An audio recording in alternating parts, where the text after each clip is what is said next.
So I'm gonna tell you guys why I feel like that Boost Mobile is in some very deep trouble. I'll explain it all in this video. The writing's on the wall and it's real easy to find. It's real easy to see. You just gotta look at what they're doing and you'll pretty much get an idea of it. But this is not a video to tell you guys not to sign up with Boost Mobile. And this is definitely not a video to tell you guys that I hate Boost Mobile, because I don't. I really don't hate them at all whatsoever. I just see what they're doing and I put two and two together and figure out, okay, you know what? Like, these are really desperate attempts to try and make the business flourish, right? Because that's what they want at the end of the day. They want to be, lucrative. They want to make money, obviously, and they're in it for the long haul. Okay, like, they've invested so much money in building out their own network. Like, no company is going to do that if they had no intentions of staying for the foreseeable future. Problem with Boost Mobile is that they make some very crazy decisions, and they're kind of making the same mistakes that Sprint made. Sprint, good old Sprint. You guys remember Sprint? I remember Sprint. I used to work for them.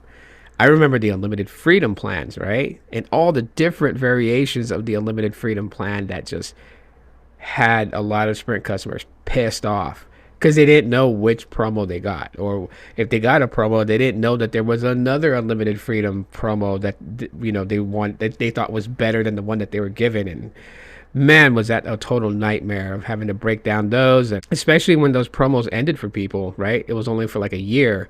They would totally forget it was only for a year. But like, who really remembers what they said a year ago to a store rep or whatever? And so there are a lot of people that just didn't understand their promo was ending, and that's why their current bill was like so expensive, was because they were no longer getting the promotional deals. And Boost is making those same strides, like not exactly identically to Sprint, but it echoes from Sprint's shadow. You're seeing things like, what was it, a week or so ago, it was, if you sign up with Boost Mobile, on the $25 plan, you get the first 3 months at $15, and then it's $25 after that. They were doing that promo. Right now, the current promo is, if you sign up with the $25 plan, your first 2 months is only $10, and then it goes up to $25. And if you guys didn't know, which I would say you guys probably wouldn't know, because I found this deal and they totally screwed the pooch on it and billed me incorrectly, and then they tried to fix it where their fix was still incorrect, and I just had enough of it and saw where it was going, so I just left them. But they had this promo where, like, if you're a current Boost Mobile customer and you added 2 or 3 more lines, the second and third line would be free. So it's not like, the main line and then the second line's free. It was, you paid for the main line, you paid for the second line, and then the third and fourth line would be free. Or if you only just added 2 people to your plan, then the third line would be free. That was the one that I chose, and they couldn't even get that right. But they were doing that as a way to bring more people over to Boost, right? Like, if you're already on Boost, then you would probably bring your family onto Boost, because then like the third and fourth line would have been free. Again, echoing days of Sprint. Boost Mobile is trying everything under the sun to get people to come over. And you know what? I don't think it's wrong for them to do that. I don't know why anyone would criticize them for that. That's what every business does. Obviously Boost could use the business. They are really trying everything that they can. I mean, look at all the plans that they have. Look at their promotional plans. Look at, the Infinite Access iPhone, the Infinite Access Galaxy plan. I mean, they have all these things, set in place because they're trying to get people to come over. They need them, right? The whole deal between Dish Network and DirecTV is supposed to buy Dish Network for like $1 plus assume all their debt that they owed on loans, and that fell through. So that didn't work out in EchoStar's favor. You got the FCC breathing down their neck. You got, T-Mobile buying up companies, and just like their platform in telecommunications is just bigger and bigger and bigger. A lot of people worry about Dish. A lot of people think that, Dish ain't going to survive. They ain't going to make it. I mean, they just make all kinds of crazy things. Like, when they acquired Boost Mobile, right, they created Boost Infinite to be their postpaid, right, the 4th carrier in the United States. A lot of people were confused by that. And I know this because I worked for them. I clearly remember there were prepaid customers that would be routed to me, And I worked on the Boost Infinite side, so we only handle postpaid, but we can see prepaid accounts because it's all the same system. It's not two different systems at all whatsoever, right? And so like I would have to inform them like, hey, you're on prepaid, and you got the postpaid side of it. We're Boost Infinite, and then the same question would pop up all the time. What is Boost Infinite? Like, oh, we're the postpaid of Boost Mobile. Boost Mobile's prepaid, and we are the sister company that's postpaid. That's how we would have to pitch it to them. We were a sister company. Eventually, they just decided just to make it all one brand name, Boost Mobile.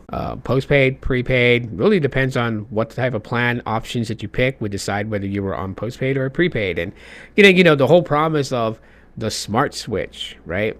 They have an MVNO deal agreement with T-Mobile. They have the same with AT&T. They've built their own 5G network. So they had the Rainbow SIM, the most popular Rainbow SIM.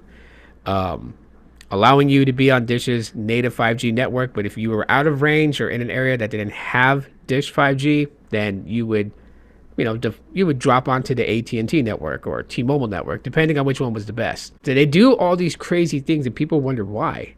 Well, it's because they're not doing so well. In the first year of Boost Infinite being available to customers, they made $0, right? They didn't even break even. They weren't breaking even. They were making no money, absolutely. They were trying to get their foot in the door and trying to get more customers to sign up, get more people to jump on the platform, being able to generate revenue so they could start handling the loans, and because the loans were gonna get called, and they were gonna become outstanding if they didn't make a payment. It's very sad to see the state of what Boost Mobile's in, because they got some crazy, insane deals. Right now, an iPhone 16e on Boost Mobile, if you get it online, you can get it for $99 online if you shop on their website. But if you go to their store and you switch at their store, you port a number over, going into store, you can get the iPhone 16e for $49.99. That's a hell of a good deal. A $700 phone for $50, and all you gotta do is go to your local Boost Mobile store. It's very sad to see where Boost is going, and I've been a big backer of Boost Mobile for so many years. My channel, the early videos on my channel, besides custom ROMs that I first started doing, but like phone reviews, they were on Boost Mobile. They were covering Boost Mobile's latest phone releases. I mean, shout out to them. I know some people probably, they'll see this and they may not know exactly what it is in the future. I love this backpack, but Boost Infinite, shout out to them for giving me a backpack and a beanie and some cool stuff. It's really hard to see where Boost is going, and there are people who toss around things. Oh, AT&T is going to buy them. Well, if AT&T buys them, hopefully AT&T keeps the brand name, and hopefully they just keep pushing forward, but doing it right with better deals. I don't know. I'm no expert in the telecommunications industry, so I don't know if Boost would drop from being the fourth carrier. I know people have a lot of opinions, and there's people that put out there like, I only see 3 carriers and not 4. I don't count Boost as 4. Like, whatever. People can say what they want to say. The reality of it is that Boost Mobile is the 4th carrier. That ain't gonna change just because you refuse to acknowledge it. I hope something turns around for them. I've seen the capabilities of their actual built-out network, and it's pretty solid. And it would be so cool, to 10 years from now, see Boost Mobile on an equal footing against Verizon, T-Mobile, and AT&T. As is me, but what are your guys' thoughts? Drop them in the comment section of the video. I'd appreciate that, and hit the like button too as well. And I'll talk to y'all later. That's my rant about Boost Mobile.